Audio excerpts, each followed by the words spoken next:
Hey there. Welcome to the More Than Anxiety podcast. I'm Megan DeVito, and I help ambitious women break out of the anxiety spiral so they can stop overthinking and actually enjoy life. This podcast is all about real talk, simple shifts, and light bulb moments that'll change the way you think, feel, and show up for yourself and everybody else in your life too. You'll get straight up truth, actionable steps, and the inspiration to finally break free from the stress and second guessing. Let's get to it. Hey, everybody. Thank you for tuning in again to More Than Anxiety podcast. This is episode 131 with Laura Flowers. I'm super excited to be able to talk with her about a topic that you have heard me talk about so often to get some reinforcement so that you understand how important it is for you all to start taking care of yourselves. So, Laura, thank you so much for joining me. Could you just introduce yourself, tell everybody what you do, and Hi, Megan. Thank you so much for inviting me to be on your podcast. I'm so thrilled to be here and to talk with your audience about a topic that is truly near and dear to my heart. But just a little bit about myself. I am a transformational life coach right now, and my specialty is helping women that are in transitional phases in their career because they are likely experience certain levels of burnout or misalignment. And so the reason that I am so passionate about this topic is because I know it all too well. I lived it for such a long time. And I'll share just a little bit about my past. So my background is a school psychologist. I have been a school psychologist for 18 years. I'm so passionate about mental health, particularly anxiety and depression. And so that's what really drew me into getting into the field of school psychology. And for the longest time, it was a wonderful career path. And I felt really aligned and jazzed up and lit up to be doing the work that I was doing because I knew that I was making such a positive impact on my students' lives and the families that I worked with. But over time, in the field of education, things kind of evolved and shifted and changed. And I found that my career, which I once loved so much, was evolving into something that really didn't fit. I was finding that my caseload was growing even exponentially.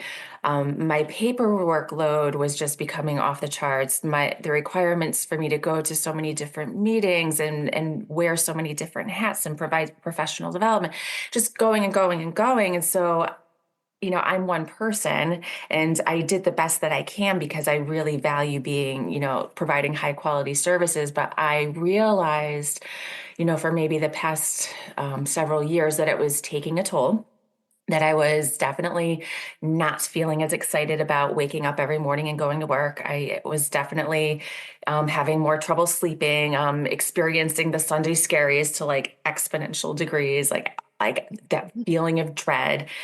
Um, Noticing like just physical symptoms in my body coming up, like headaches, fatigue, muscle tension, neck pain.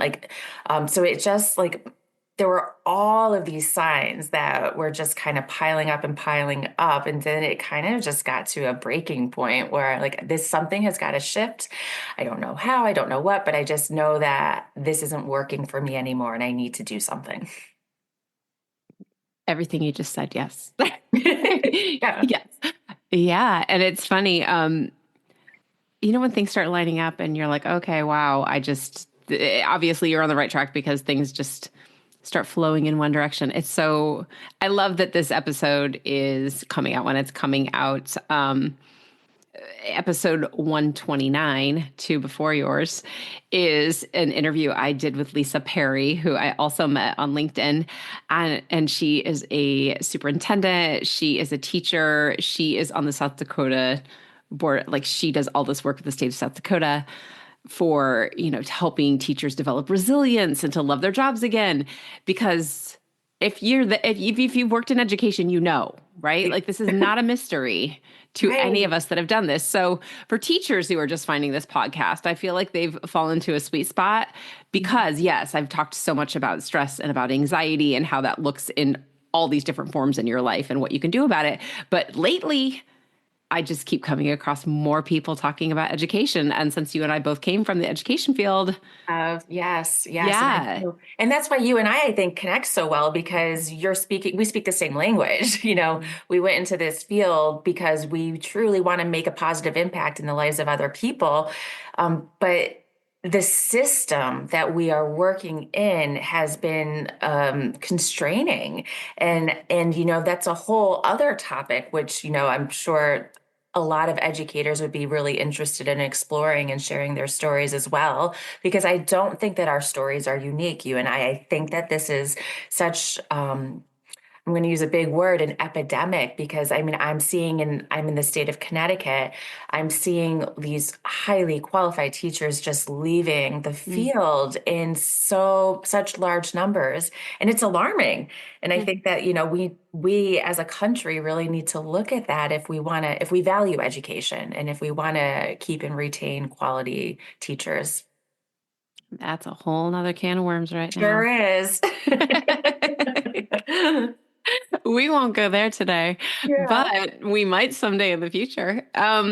Yeah, but when we look at that, I know that when I spoke with Lisa Perry, she mentioned really working on your mindset, working on resilience, working on all these things that you can do on a personal level when you're like, I want to love this job and I want it to be something like that. But I do think that's really valuable for teachers that are like, no, like I'm not looking to leave. I want to learn to love it.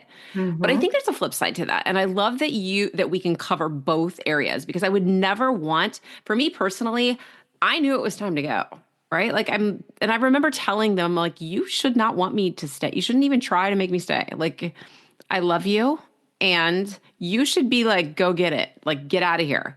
I Yeah, don't want teachers who are at that point to stay. But on the other hand, absolutely. yeah, so yes, and it retain those teachers who are looking for ways to do that. But let's talk about the other side. Let's talk about teachers who are burnout because I've talked so much about burnout and like that very thin line between being overwhelmed and being burnout. Right. And I think that, yes, it's true for teachers, but it's also in my practice true for people that are in other professions as well. Hmm. Like I work Hmm. with some of my clients are like analysts in a bank or trying Yes. to manage all these different accounts. And they're for a variety of reasons.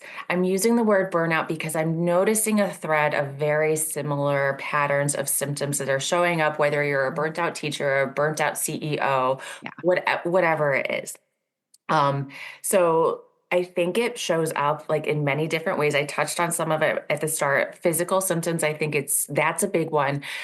For some of my clients in particular, these healthy people will go exercise, go to the gym, go do their running, and then all of a sudden their bodies are shutting down. Like Hmm.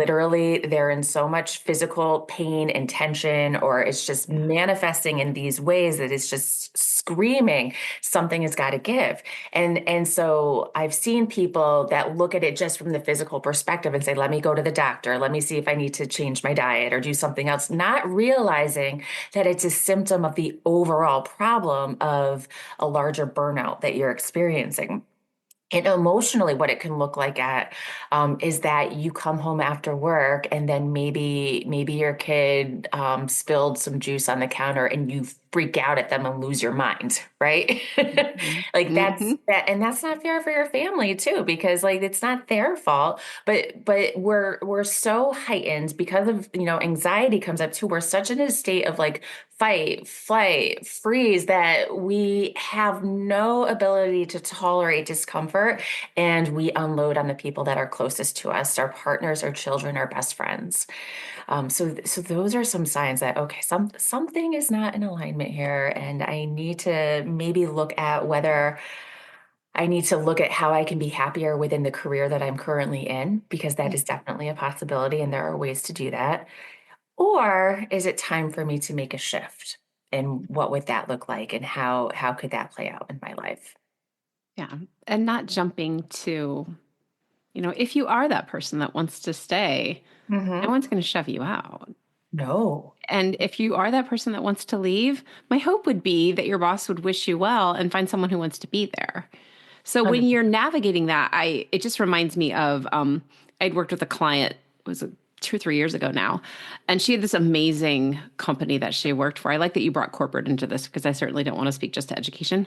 But she was working in a corporate position. And one of the things that her company offered her was a mental health leave, like a paid mental health leave, which was, I'm like, please shout it to the world that this is an option. Because if it's an option at your company, it is not just your company. I mean, kudos to them. That's amazing. Seriously. But Hmm. knowing that that's out there for people, and for her experience, and what we worked on a lot was just her trying to figure out the right direction. And she was funny because she was like, I'm going to go in, I'm going to create this position, I'm going to ask for this raise, I'm going to do all these things. And she's telling me she's working at night, she's doing all the things that got her to the point where she also said, or I'm just going to quit. I'm out. Mm-hmm. And Hmm. I was like, wow, that's a big jump. It is. And but I think that's the thing. Like sometimes we're like in such a state of overwhelm that we can't see that there are micro steps that can be taken that we don't need to.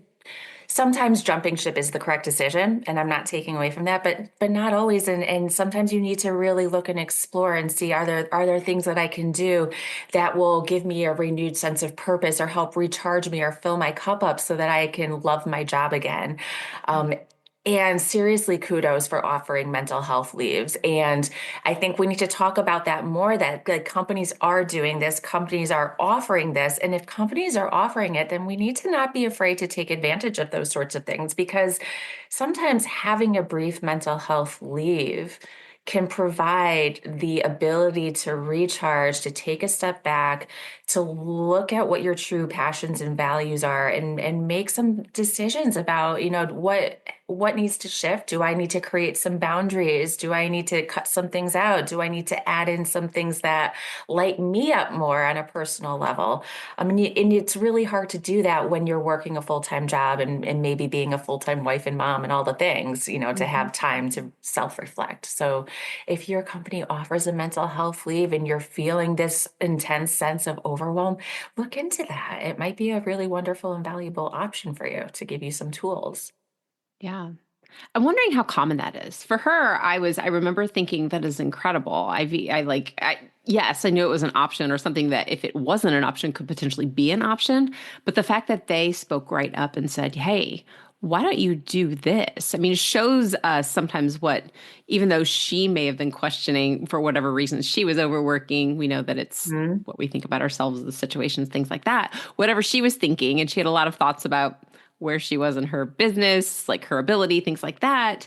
But for them to recognize that she had so much value in that company.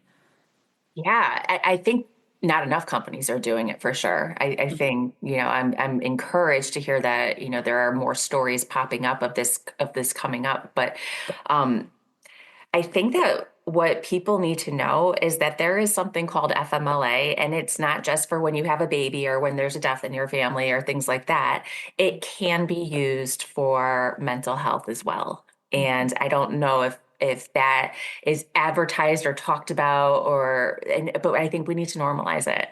And it's okay to need to take a leave of time. And if your company offers FMLA, and you are working with a therapist or a doctor that recognizes that you have some mental health challenges that need to be addressed more fully, I want people to not feel shame or stigma or embarrassment for utilizing that as a viable option. Whether your company advertises that, yes, you can do this or not. I'll share, like, I myself, like, years ago, had something happen in my life where I just was really struggling with getting up and going to work in the morning. And because I had some very significant mental health things that I was dealing with based on a significant event that happened in my life. And then it took one of my good friends and colleagues to be like, Laura, like, have you considered using FMLA for this? And it was just a light bulb that went off in my head that I know I hadn't in any way, shape, or like form thought that this could be something that could be helpful for me. But I did it. I took maybe 4 to 6 weeks off. I don't remember the exact amount of time, but in that time, I went to therapy 2, 3 times a week. I did some serious, like, introspective work. I worked on myself. I journaled. I meditated. Like I said, I did the work with my therapist. And then I was able to, like, expedite my healing process so that I was able to re-enter my job feeling like I'm ready to do this. I'm in a much better emotional place. I am healed, and now here I am. And then I was able to, be the best employee that I could be at that time. Mhm. I love that you did that. And I love that you actually took that time and did the work because that work is scary. And it's not, I mean, it's not like, oh, I took FMLA and then I just stayed at home and like binge Netflix and like really rested. No, that is not what it is. No, not It's at all. anybody that's like, oh, recovery, that's so good. And I'm like, yeah, it sucks. Like, It's it's it's good. hard. Yeah, no, and Megan, thank you for saying that because yeah, no, I wasn't like sitting on my couch with my feet up eating bonbons, just like getting better, although, like you have to do the work and doing the work is hard. And that's why not everybody does it because if it was easy, we would all do it. We'd all go to therapy. We would all look at our demons. But it's hard. It brings up a lot of trauma for some people, me included. Hmm.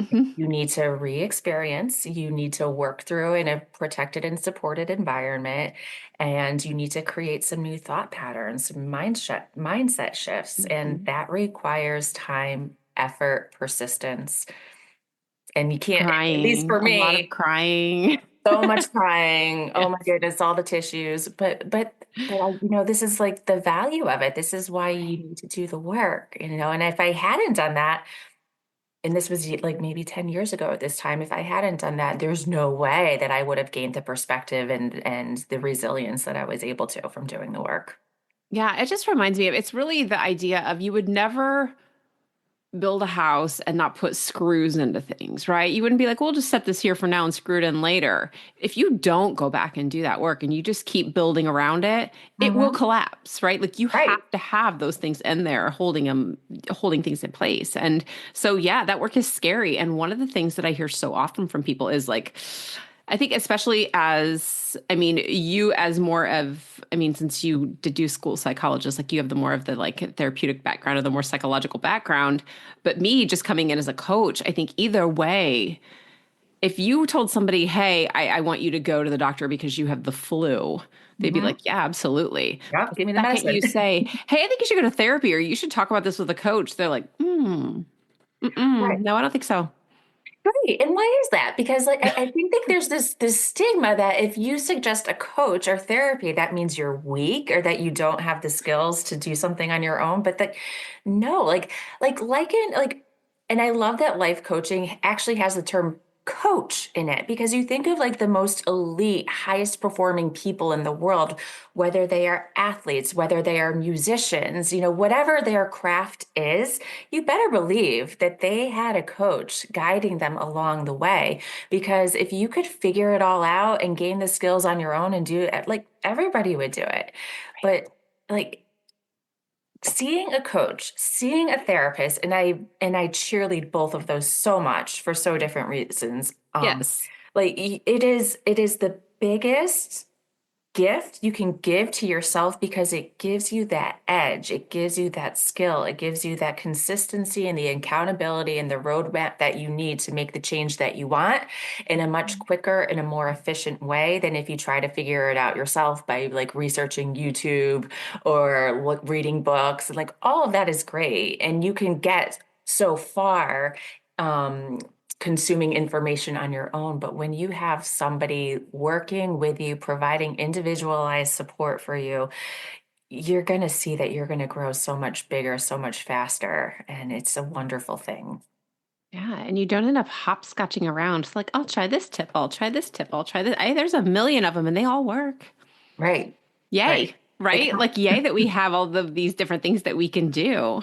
Mm-hmm. But you just pick one. Like, Right. Right. one, let's make it so much simpler. Instead of trying to get kind of good at a million different things, pick one and master it.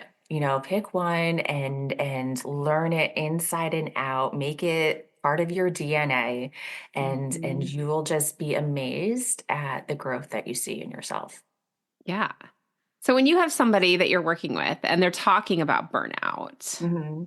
Like, what are you seeing in terms of trends? Because we've talked very briefly about education and about corporations, but I feel like we're on the cusp of some really weird things. I mean, okay, I've been saying this for like 5 years now, but things are weird, right? We all know it. I'm not Uh-huh. saying anything earth-shattering here. Everything's weird, but especially right now with lots of people losing their jobs unexpectedly. When maybe they thought that they weren't. They thought things were secure. For whatever reason, we thought things were going to be this way and they're this way, or you thought they were going to be one way and they're not. I feel like we're just, and maybe by the time this episode airs, it'll all be reversed. But in the time being, for today, Yeah. there are a lot of people out there that don't know if they'll have a job tomorrow. Mm-hmm. You're And so so burnout, yes, but also just that fear of everything surrounding jobs and employment. There's a lot of security that comes with that, right? mm-hmm, And mm-hmm.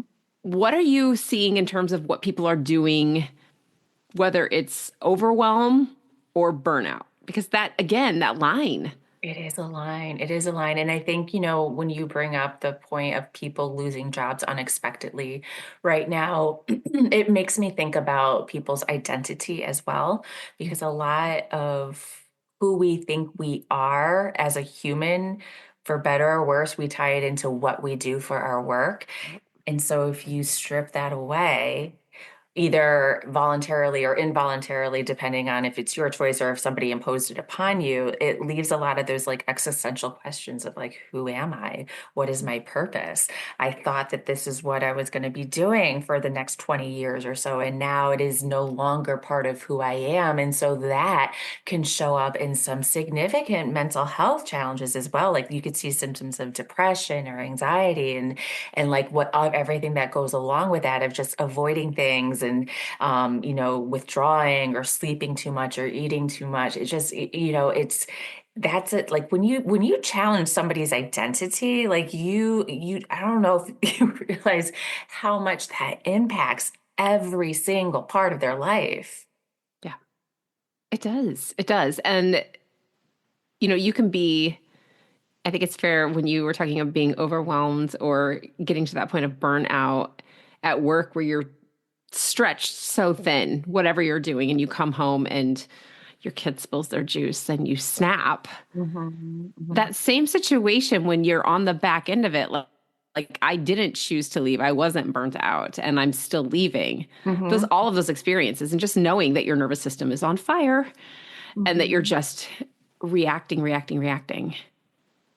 When we can become aware and label that our nervous system is being hijacked or overreacting, like that is a huge step to take. A lot of people have a lot of difficulty with the self-awareness piece of like, I snapped at my kid right now.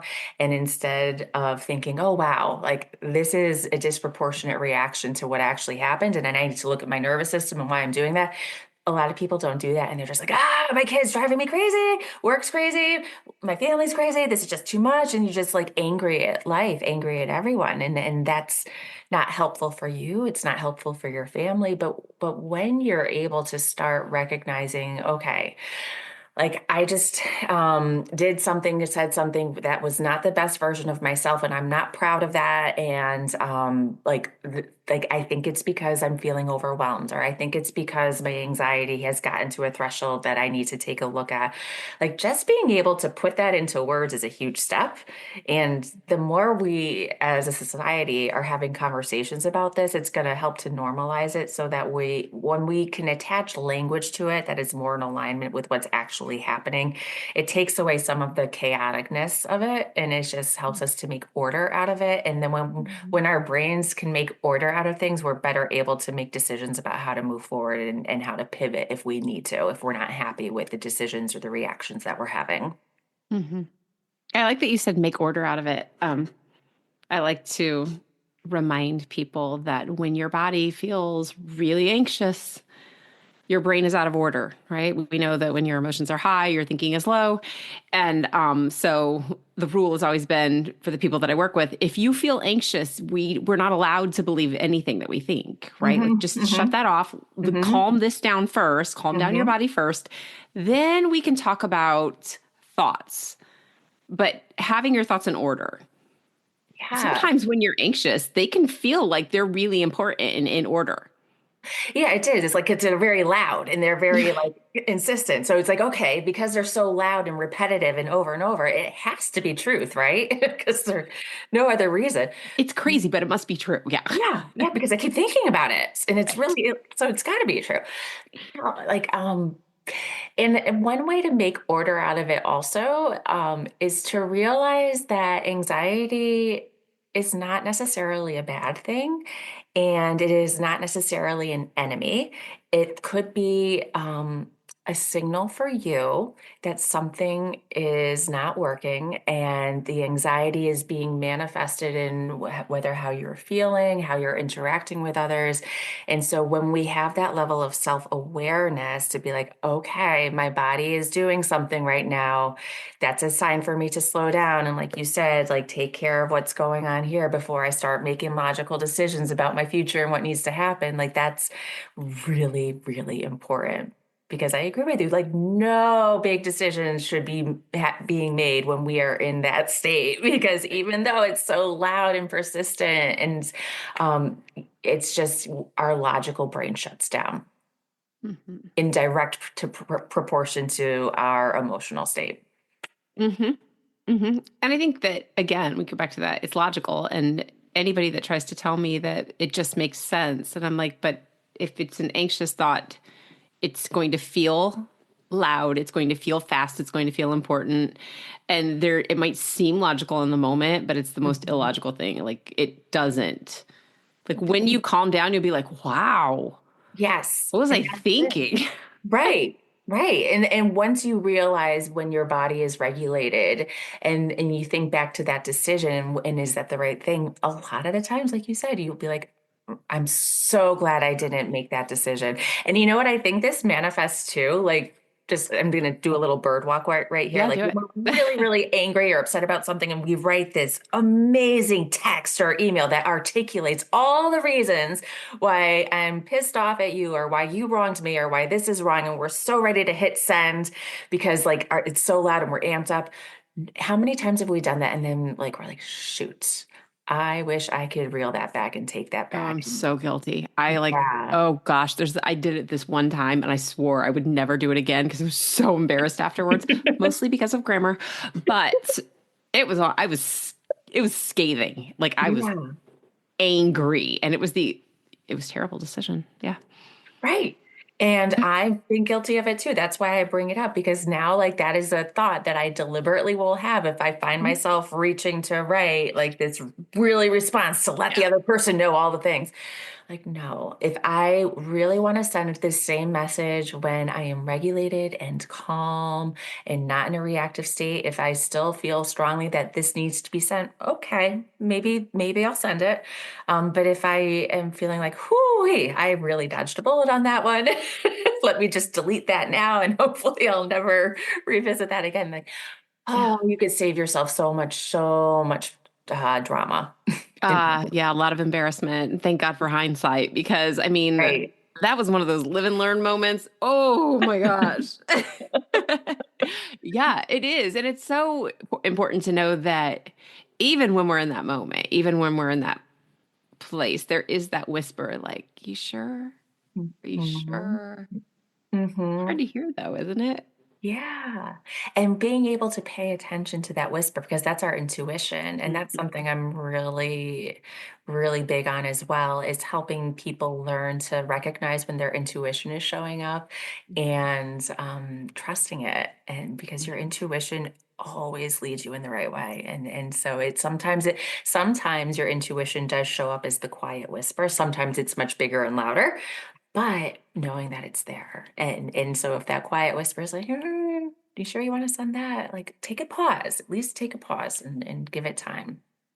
I think that's a thought worth going a little deeper on because that's a question that comes up often. If somebody messages me on social media or I'll talk to somebody just wherever and we'll be like, hey, I was going to ask you this question about anxiety or whatever. And like, how do I know if it's anxiety and intuition? Well, how do I know that's true? Because I know and you know that there's value in that, right? Like Mhm. they'll say, well, intuition, I don't know if that's real or how do I know the difference? So if you're working with somebody who's at that point of burnout where they just, everything feels awful, like, I hate my job. I'd never go back. All the people are bad. Everything I did was bad or wrong. They're at that place where they're just angry. And we Mhm. see it, yes, in corporate worlds and we see it in education, but we see it in kids in sports. We Oh see it in yeah. kids at school. We see it in parents.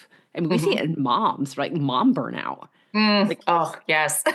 It's a whole other thing we could talk about. So, one piece of advice that I think is really tangible for anybody if they're trying to make a decision, if they're not sure if their intuition is guiding them in one way or if their brain is like, if so, I think it's really cool to try it on for size. So really like close your eyes if you're comfortable doing so and go all in on each decision. So let's say you like, okay, I need to make a decision if I'm going to do an extreme one, quit my job or stick it out. Okay. And I have to make that decision right now. So really I close my eyes. I try to get into like a really calm or meditative state and I envision those two different paths and I play them out as long as it feels right to help me in the decision making process.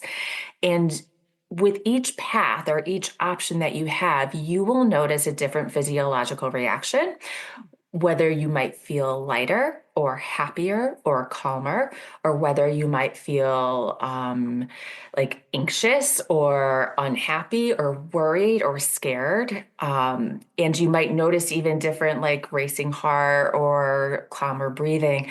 But think about that. And that's one tool that's I find it to be a helpful strategy is because your intuition is going to know what feels right. It knows. And if you feel like a sense of relief and, oh, like I'm so glad I did that, then yeah, like that's your intuition. That's like your body and your mind and your spirit, like being like, this is the right way. This is it. yeah, I love that. Your body is so smart, right? Mhm. We like to think that our brain is so smart. Your brain's not smart. It's just good at stories, right? You're smart. I'm not saying you're not smart. I'm saying that if you really want to know where it's at, like the truth, you have to go back into your body. And it's that thing that people run from. We're so intolerant to anything that feels remotely uncomfortable. So true. So true. And kids, And especially, I'm like, it's uh, not that big. You're just uncomfortable. Just pick up the phone and call someone. Oh my God, I will die. You will not die. Like, right, you will not right. die if you make a phone call. Yeah. Yeah. Yeah, and you bring up such a good point. I think like people are really scared to feel that discomfort. We're in a society where we just want quick fixes and we want to feel good all the time. And if it doesn't feel good, it must be wrong, right? Like no, like you learn so much from sitting with different emotions in your body, and you heal so much from sitting with different emotions in your body. You cannot heal from different experiences or traumas or emotional discomforts without experiencing them. If you choose to numb yourself by either ignoring it or self-medicating or whatever it may be, or whether you just distract yourself and avoid it, like you can never heal from it. It will always stay stored in your body. You must learn how to sit with it and process it and work through it and realize that it doesn't, in fact, have complete control over you. Yeah.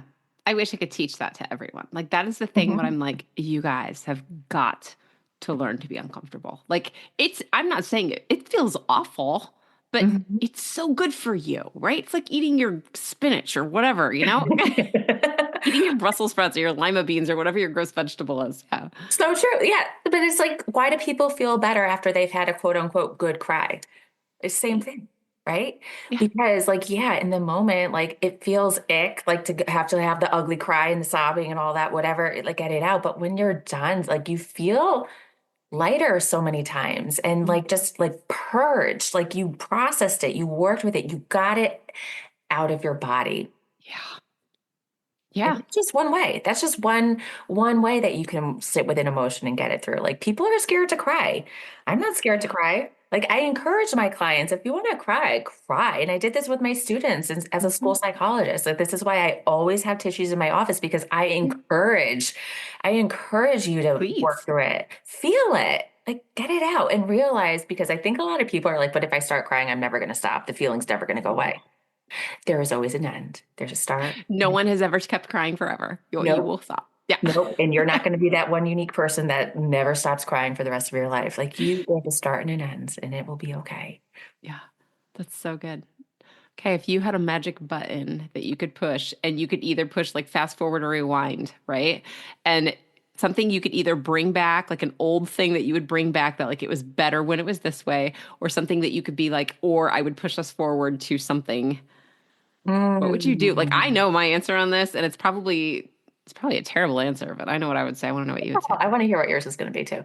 Oh gosh. I would I would put, like old school hours on TV, how like when I was young, the TV used to turn off at night, right? Like they would play the Mhm. national anthem and there was nothing on at night because just go to bed. Yeah. I would make that be a social media thing. I would be like, at 10 o'clock, it's off the air until like 8 a.m. I think that would solve so many problems in this world. Yeah. And I was going to say something very similar. Like I was being guided into two different directions. One of it was completely eliminating or limiting social media. And I Hmm. say eliminating, I think for our younger generations, period. Like Right. there's period. Right. Yeah.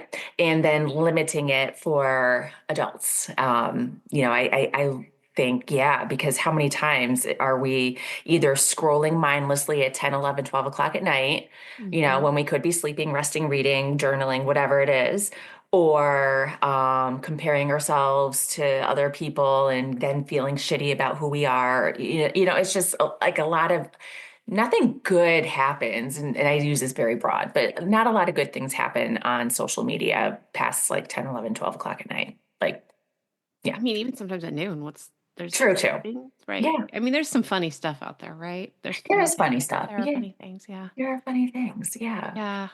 It Um, just makes me wonder about everything from, yes, stress and anxiety, because we know that's so tied, but I also wonder about attention, right? Attention and focus. Like how much of that increases from social media? How much of all of these? I mean, I would love, I'm not a statistician, right? Like I don't know the stats on anything, but I'm like, I would love to see the correlations between these things because I'm like, oh, it's all connected. Oh, I'm sure there's a ton of research out there for it. And I know, like, I mean, just think about like the algorithms on Instagram or whatever. Right. Videos are no more than 10 seconds long because people Right. can't manage to maintain focus for more than 10 seconds until they have to go on to the next, on to No, the next, on to the what? next. Like, Yeah. what? Yeah, I think it worries me because yeah, I mean, and I know just even from my other identity as a school psychologist, seeing the impact that it has on our students. And I know you Mm. probably as a teacher has seen it firsthand as well. Yeah. I'm seeing it pop up with our younger generation, and then I'm following students sometimes into their teens and adulthoods, and it's not getting better as they become adults. If you are conditioning yourself to have a short attention span at a young age, and this is what's normal, and this is what's reinforced with the different algorithms that are out there, then you don't all of a sudden become 18 years old and then you're able to focus for an hour and get something done. Mm-mm. No, like you're creating lifelong patterns that if Yeah. you don't make a conscious choice to do the work and create different habits, this is what it's going to be. And that's Yeah. scary. In my opinion, that's scary. The Yeah. other thing I would change Hmm. is to have people be more in tune, and we touched on this briefly, with their intuition and with ways of healing that are outside of traditional Western beliefs. Yeah. And I'm Tell me more. seeing, I love it. Yeah. No, yeah, we don't need to pill everything. yeah, I'm like 100% pro medicine, right? Like, yes, take your yeah, pill. Also, right. And yes. right. Yeah.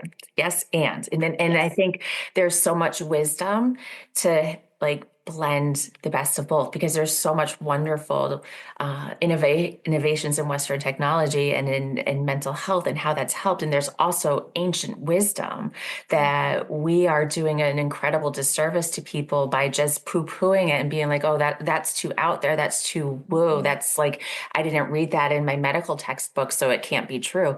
Like when we're able to like fully embrace both, I've just seen some of the biggest and most massive transformations in blending both. Mm-hmm. And I really do think for people who are in that space where they need to take medication because they're incredibly anxious or depressed, that's the perfect time to start integrating some of those other techniques, whether it's journaling or meditating or mindfulness or being in nature or taking walks or Mhm. whatever that is. Yes, use that medicine to your benefit and like Right. rewire some things in there. Yes. Yeah, Yeah. you can do it. Right. We all have it. And I think that's it too. It's not just meant for the select few to be able to figure this out.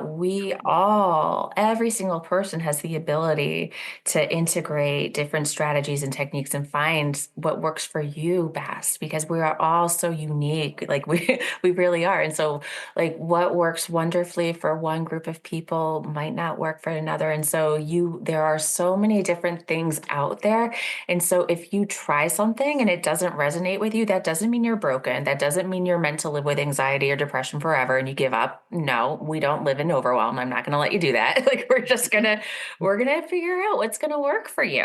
And just know that I truly believe that every single person is meant to live a life that brings themselves happiness and joy and that where they make a positive impact on the world around them and whatever their unique purpose is. And so when we give people the tools to live their best and brightest self, the world is going to continue to be a better place. We're going to see more positivity, more of lifting each other up, more joy, more connection, and less of the division and the anger and the divisiveness and the competition that I think we get caught up into in this world sometimes. Yeah. Absolutely. Okay. Tell people how you help them do this. I think this is important. There's Yeah. so much help out there for everyone. Like, yeah, There's so much help out so there. much help. So what I offer right now, I have a signature one-on-one coaching program. It's called Rediscovering You, and I help women specifically is who I enjoy working with. I help them that who are in a situation of career burnout right now figure out what it is that is their next step, whether it's finding joy in their career by making shifts in their professional and personal lives, or whether helping them guide into taking a different path, whether it's starting their own business or starting a completely different career. And I give them the steps and the tools all along the way. And it's completely 100% customized for each person. I'm an extremely hands-on person. And I do incorporate all of the wonderful things that I've gained in my career as a psychologist. And I also am a Reiki master and an energy healer, and I incorporate that into the work that I do as well. So I have a beautiful blend of practical psychological sorts of techniques and infused with energy healing, Reiki, and all of that beautiful work as well. So that is what I'm most passionate about helping. I also have a podcast called Rediscovering You, which Megan, you blessed the air with me a few weeks ago with that, where I also talk all about having the courage to reimagine who you are, rediscover your identity, and just create the life that you love. I love that. I love that. Where can people find you? Your podcast is all over the place. Mhm. Yes. Yep. So the podcast is Rediscovering You. You could find that anywhere. You could also go to my website if you're interested in learning about my coaching program. It's lauraflowersllc.com. Um, if you are curious, but not really sure, you could definitely just book a free call with me right on the website. And I'm happy to answer any questions that you have and see if we'd be a good fit to work with each other. I love it. You've got so much good stuff. I'm going to have to talk a little more about Reiki with you because I don't know very much about it. And I'm so intrigued. Like, I know enough to be so curious, but I've never, ever done like a Reiki session with anybody. And Oh, it's life so changing. It's curious. amazing. It's amazing. I So could good. talk to you forever about that too. But yeah, anytime you want to have a conversation to dive into the benefits of Reiki and how we all can access Reiki energy, for ourselves, for our Mhm. family, for our pets even, and then of course for our clients, it's just It's truly been life-changing since I've incorporated Reiki into my life. Like truly life-changing. And I'm not We're going to saying do that to another be episode dramatic. on that. It's changed me on a cellular level. I feel different. I'm a different human because of it in the most beautiful way. Please come on this podcast again and teach us about this. I would love to hear it. Absolutely. I would be honored to. I'd be honored to. Thank you for that invitation. Yeah. Thanks for being here today. Hey there. Before you go, I just want to say thanks for hanging out with me on More Than Anxiety. If you enjoyed this episode, be sure to subscribe and leave a review so that other people can find it too. And if you're ready to quiet your mind, stop overthinking, and actually enjoy your life, there are 2 ways I can help. 1, I have a group called Ambitious Overthinkers Anonymous. It's my monthly coaching community where you'll get live coaching, real talk, and a super supportive crew who get it. And the second way is through one-on-one coaching. So if you're ready for a deep, personalized support to help you feel calm, confident, and in control, head over there. You can find both of these places in the show notes. Just click the link and let's talk.